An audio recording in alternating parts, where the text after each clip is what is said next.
Hello everyone, welcome to Shorok's classes. Hope you all are fine. So today we are back with another problem solving session. The main motto or the aim of this problem solving session is to pick up problems from various competitive examinations to familiarize you with the type of questions or the question pattern that you are going to face in exams like JRF, IIT, ISI, etc. So these competitive examinations are one of the most reputed competitive examinations for after BSc course, that is for your MSc and your doctorate or your postdoctorate courses. So now what I have to do is that I have considered a problem, so we are back in this problem session. So this is basically meant for serious aspirants who are preparing for this examination. So now today we have picked up a question from the question paper of ISI Junior Research Fellowship Computer Science. So Junior Research Fellowship is a very celebrated course that is offered by ISI. So you will be given an opportunity to conduct your own research with the funds of the government, and that is very luxurious. So for that you need to sit for an exam. It's not like first come first serve basis. So you need to sit for examination, you need to qualify that. So this question is from the computer science examination. And remember that for computer science examination or any GRF examination, the focus is mainly laid for mathematics. So we are back with a problem. It says that given a set A, where A is 1, 2, 3 up to 70, so we need to show that for any 6 elements we choose, there are 2 of such elements whose mod value of difference or absolute value of difference is less than or equal to 14. So I hope the problem is clear to you all, and now I'll just give you some time to try and solve this problem.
Okay, so the stipulated time that was meant for this question is over, and now I just attempt to solve the problem. So before solving the problem, we need to know a principle, that is the pigeonhole principle. That is a very important principle.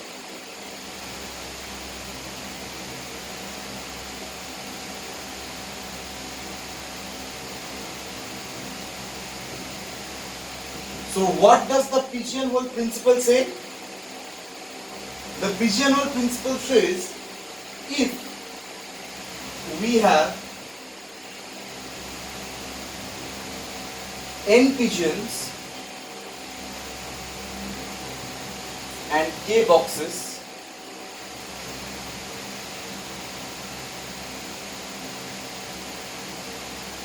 then one box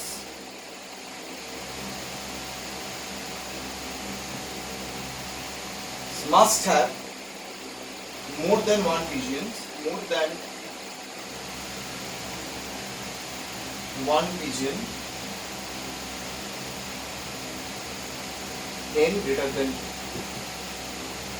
Okay, so what does the pigeonhole principle basically states? The pigeonhole principle states that if we have n pigeons and k boxes, then one box must have more than one pigeons when n is greater than k. That is, the number of pigeons is more than the number of boxes. So we will just apply the same principle here, the pigeonhole principle. So the pigeonhole principle, as easy as it sounds, is not always as easy as it looks. So it might be far more difficult to apply than to just to state the principle. So for that we need to correctly identify the pigeons and the boxes. And today, through this problem, I will teach you that how in discrete mathematics you will correctly apply the concept of pigeons and the boxes in correct place. So we have the given set of integers. So how did I look for that? Now we are given 6 elements. So we are given 6 elements, and to apply the pigeonhole principle in this problem, we need lesser than 6 boxes. That is, we need at most 5 boxes. At most 5 boxes I can allow in this question if these 6 are the pigeons. Now what are the boxes? How will I construct the boxes?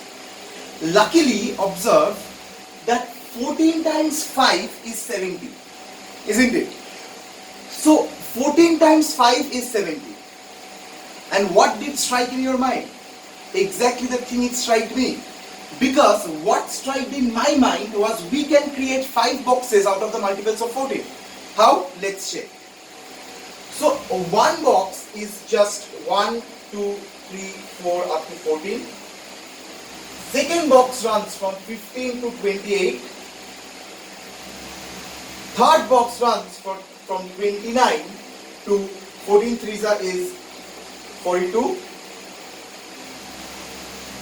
Fourth box runs from 43 to 56, and the last box runs from 56 to 70. So these are the 4 boxes that I have considered. These are the 1, 2, 3, 4. These are the 5 boxes that I have considered in the question. Now the problem is really very simple once we have identified the pigeons and the boxes. How much simple? Let's see that there are 6 elements present in these boxes. Then 2 elements must be from the same box. Now if 2 elements are from the same box, then the difference between the maximum and the minimum of this, so what is the difference between the maximum and the minimum? The difference is 13. So any other element that is chosen from this box, the difference must be less than 13, hence the difference is less than 14. So if something is less than 13, of course it is less than 14, and hence by pigeonhole principle we find 2 elements such that is 14, and hence the answer is proved. Okay, so for correct application of the pigeonhole principle, the primary need is to identify the pigeons and the holes. So here, since I correctly identified that what will be the pigeons and what will be the holes, the problem became much easier for me. So I recommend you to apply such tricks in the examination so that you can solve problems successfully. So now I move on to the next problem.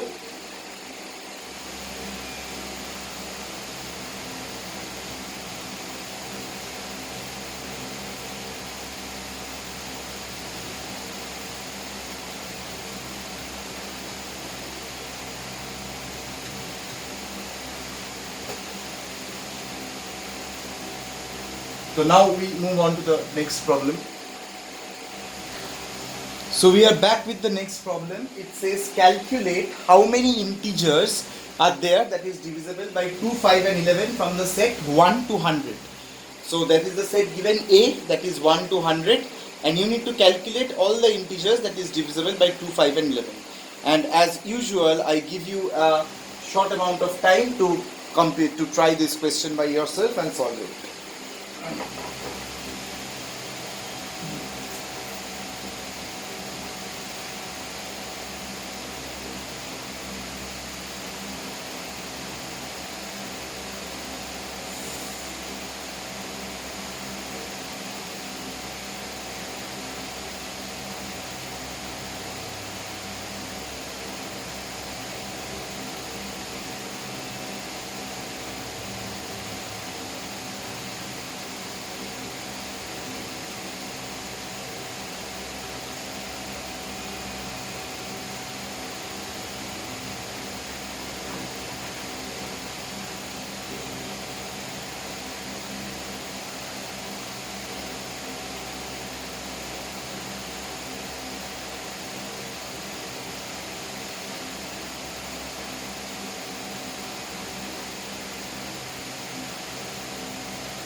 Okay, so the stipulated time that was meant for this question is over, and so we will now try solving this question. So this question is rather simple if you know about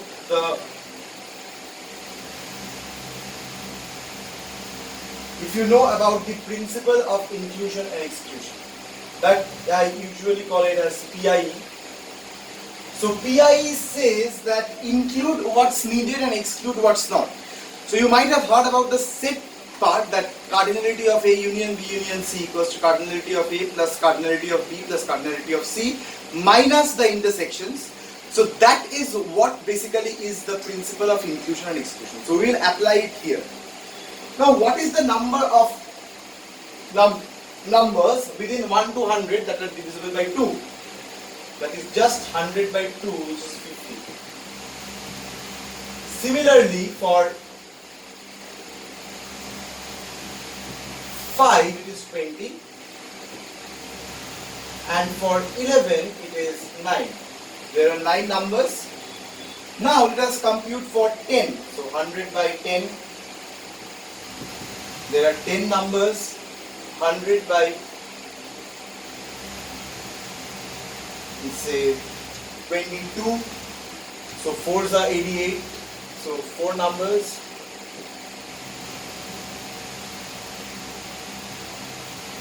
There is only 1 number. So you might be wondering that since the question has asked with only 2, 5 and 11, why did I compute it with 10, 22 and 55 additionally? So you will understand when I use the principle that why did I compute this. So now using the principle, so let me shift the camera a bit downwards so that I can explain you the solution.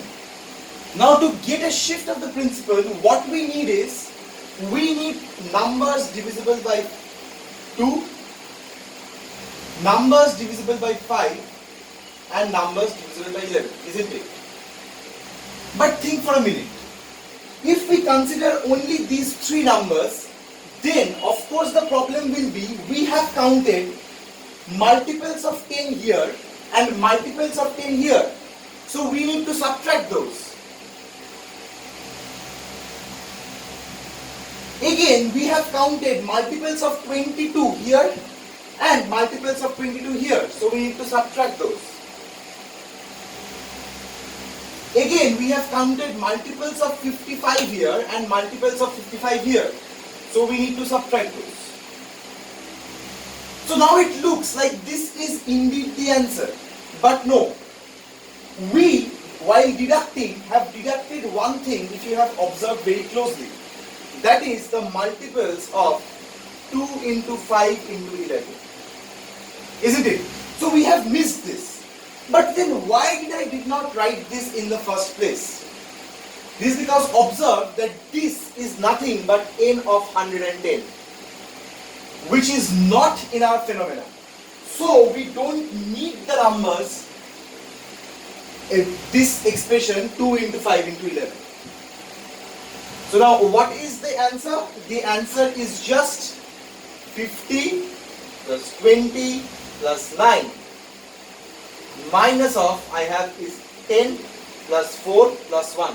So if I add this, it becomes 79 minus 15, which is just 64, and that is the answer.